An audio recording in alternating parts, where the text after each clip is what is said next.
Charles Oliveira is fighting Rafael Fiziev on October the 11th. Is it too soon? In my opinion, I would say yes, especially after coming off a KO against none other than El Matador Ilia Topuria. We saw what happened to the last person who didn't take long enough after getting brutally KO'd.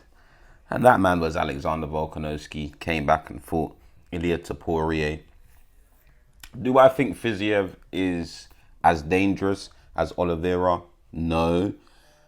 But anything can happen. At the end of the day, it's a fight. If I'm completely honest, I would probably lean more towards Charles Oliveira getting a submission win over Fiziev. But listen, guys, for health reasons, I don't think it's healthy for Charles Oliveira to come back so soon. Usually you're meant to take a minimum of 6 months off. But hey, he is at the later stage of his career. So, fair enough, fair game. Maybe he's just doing it for the money, but he's fighting a number 10 ranked fighter. I mean, he's number 4, so I hear it. But I just don't think if I was... Listen, at the end of the day, it's down to the fighter, because even when Alex Volkanovski took the fight against Islam on short notice and then fought Ilia Topuria a couple months after, that was a bad decision. And Volka's even come out since and said, I can't remember if it was he regrets taking the Islam fight on short notice or he regrets fighting Ilia Topuria too soon. I can't remember which one it was. But, guys, getting brutally knocked out and then coming back without having enough time off is not good for the brain. It's not good for your health. It's not good for longevity. So for me, I don't think Charles Oliveira has made the right decision. The only thing I can think of for him taking, the only reasons I can see for him taking this fight is because it's in Brazil. And, obviously it's a fight night, but because it is in Brazil, it makes sense for Charles Oliveira to headline it. I'm not going to lie. Like, there's no other Brazilian fighter currently in the UFC that gets as much love as Charles Oliveira. So if there's anyone that can go and sell out a fight night and, bring in good numbers, it's Charles Oliveira. And to be honest, he will bring in huge numbers. People are going to tune into that fight night for the specific reason Charles Oliveira is fighting in his home country. So it will be a good watch. A lot of people are worried saying, oh, this could happen. But I just don't see Fiziev causing Oliveira that much trouble. I mean, they both have very good Muay Thai. But I think Oliveira is probably going to try to go for a submission in this fight, if I'm completely honest. Oliveira is the bigger guy. I think Fiziev will struggle a little bit with that. Because Charles is stronger than he looks. In my opinion, he doesn't actually look that strong. But for example, when he clinched with Ilia Topuria, you could see Ilia was having a little bit of trouble.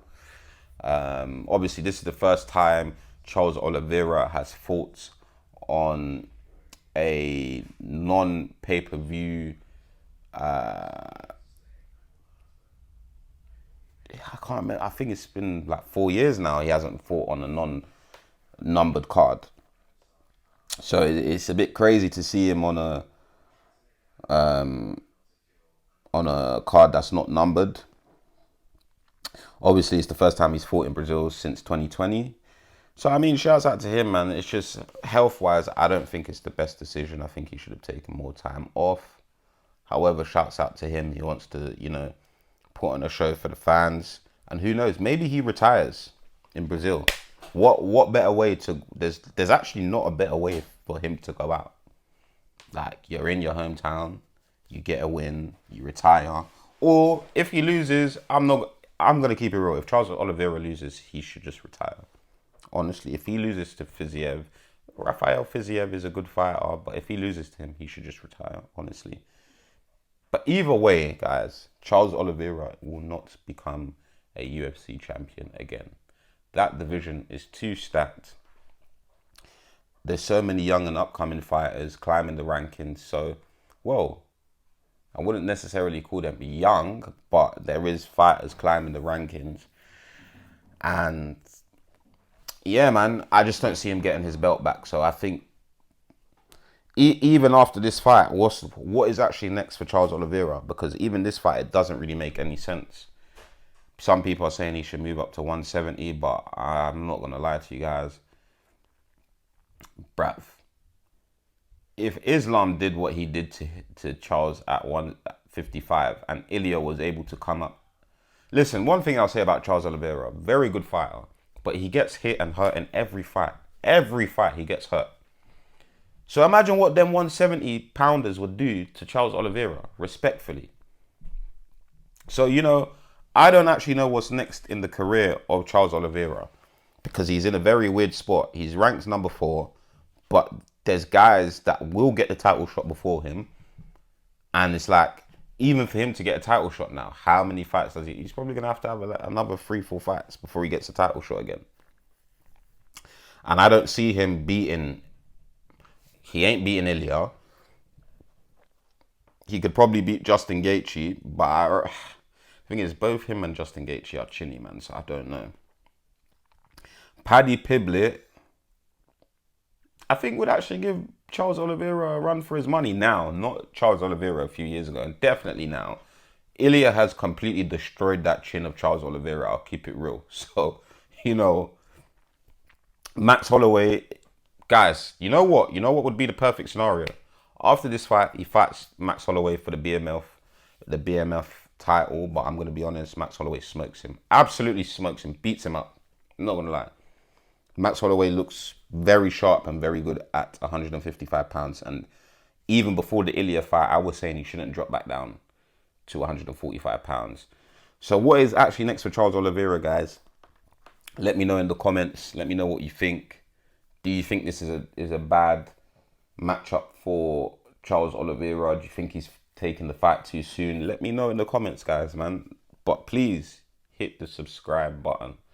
Like I've said in previous videos, the subscribe count is growing. I see you lot commenting. I see some of you subscribing, but please keep it up, because the more you help me to grow the channel, the more I can do stuff for the little community that I'm building here. So yeah, please hit that subscribe button. It's Big Yems. Like and subscribe.